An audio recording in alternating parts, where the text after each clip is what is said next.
Bonjour à tous, je suis Lucille Wasserman, journaliste pour L'Orient le Jour et on est actuellement à Daïra, qui est juste à côté de la frontière avec Israël.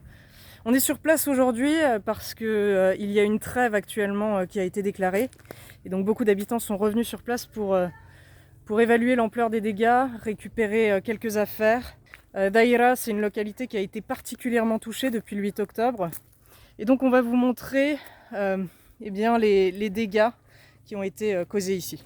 Quand on se balade dans les rues, déjà, on peut voir énormément d'impacts. Ce genre d'impacts qui ont été causés soit par des tirs de missiles ou des roquettes.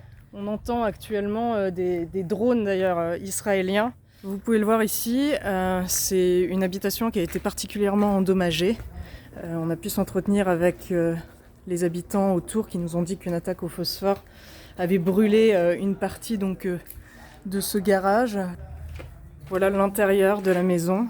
Vous le voyez, il y a beaucoup de murs qui ont explosé. On voit qu'une roquette a certainement percuté ce mur ici. On a finalement dû quitter la zone précipitamment. On a entendu des sirènes côté israélien suivies d'une forte explosion et un vent de panique à Daïra. Et certains ont repris la route vers Sour. Aujourd'hui, on est à Ain Ebel, qui est un village chrétien très proche de la frontière également. On a parlé avec le maire de ce village.